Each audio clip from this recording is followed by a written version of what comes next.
This is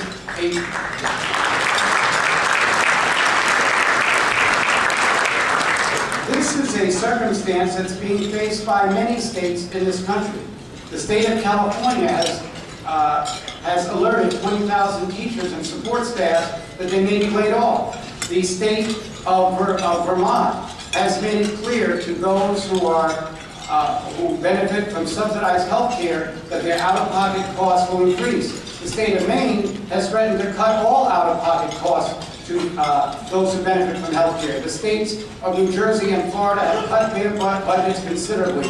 New York, which is more adversely affected by the economy, has to do better than what we are doing. The reality is that in the last quarter of 2007, that the state and local spending comprised 13% of our gross domestic product. The decrease in expenditures creates a demand and an effect on unemployment. Therefore, this is what I told some business and labor leaders. This is what I told legislators. This is what I told the leaders of the legislature in the last week of March.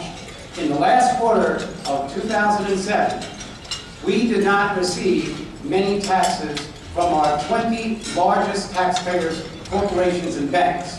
To be specific, by 3 weeks into March in 2007, we had received $533 million from those top 20 donors. In 2008, we have received $72 million, 14% of the resources that we gained last year at an analogous time. And so therefore, though we have cut our budget, and for only the second time in 30 years, we have a governor's budget with a growth less than that which was advanced in the original budget presentation, dropping it from 4.8% to about 4.4%, the fact is that most of that savings will be eaten up as soon as the April economic forecast hit. So though our budget is sound now, it will be dependent on whether or not people get the message that we so vitally need to understand, which is that our economy is reeling, that we have got to address these issues not by taxing anybody, because that creates the notion of coalesced dreams that is shared in a bipartisan way, that extra resources means extra spending. And somehow, some way, every time we have extra resources, that's what we do. The first thing we have to do is tighten our belts and be far more fiscally sound and prudent in terms of the revenues that we are spending that taxpayers comprise. And so this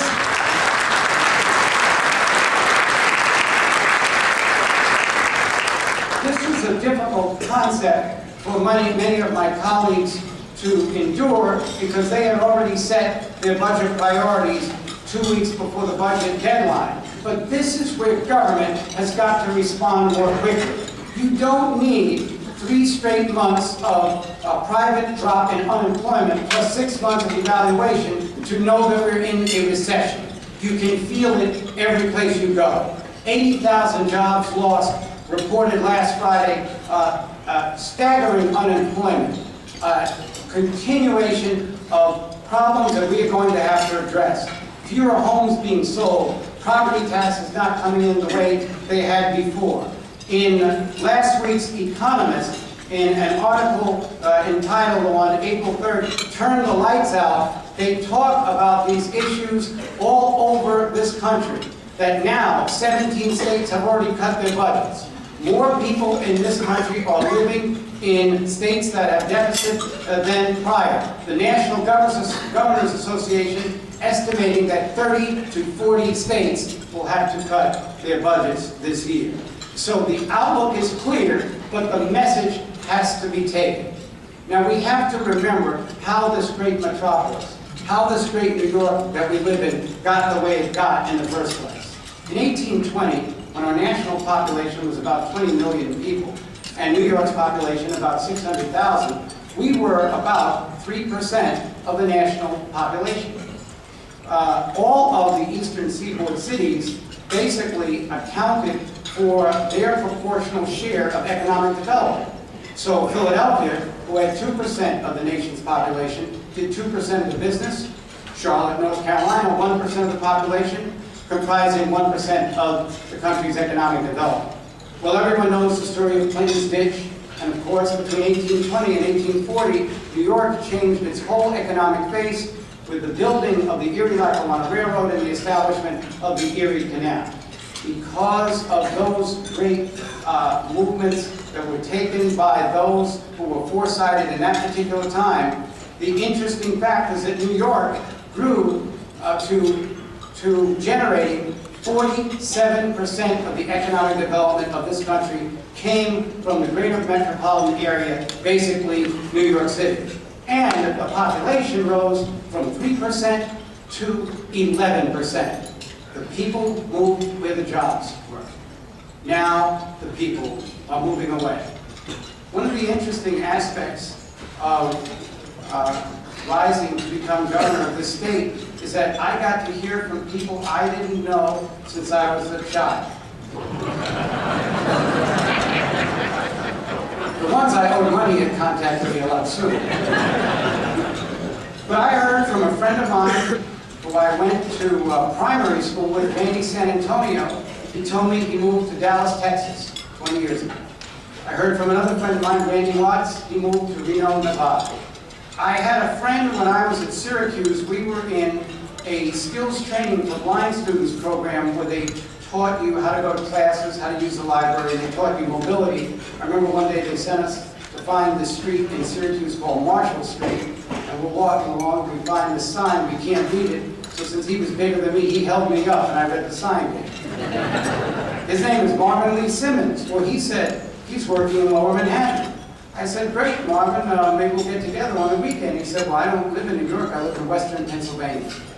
There were some friends of mine, Jeff and Stacy Stackhouse. They wanted to start a business on Long Island. They moved 2 years ago. They're trying to start their business in Charlotte, North Carolina.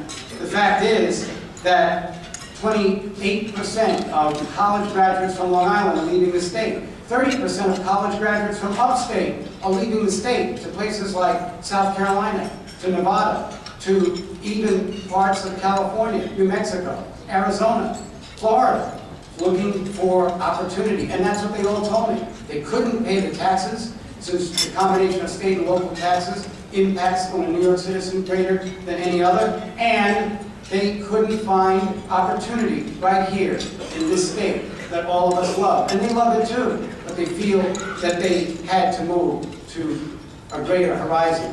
New York has 14% less African American families than it had 12 years ago. They are going back to the states of South Carolina, Alabama, and Georgia.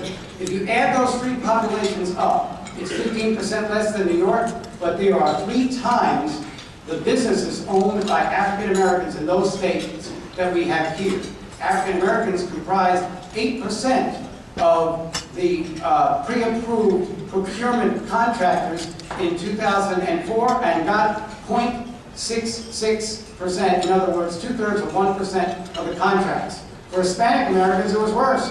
They comprised 11% of the pre-authorized, pre-approved contractors and got 0.74%, 3/4 of 1%. Suppose you were an Hispanic woman trying to get a contract from New York State. You got 0.12%. I teach my son in math. I can't tell you what percentage that is of 1%, but we're going to find that woman and have a party for her after we regenerate minority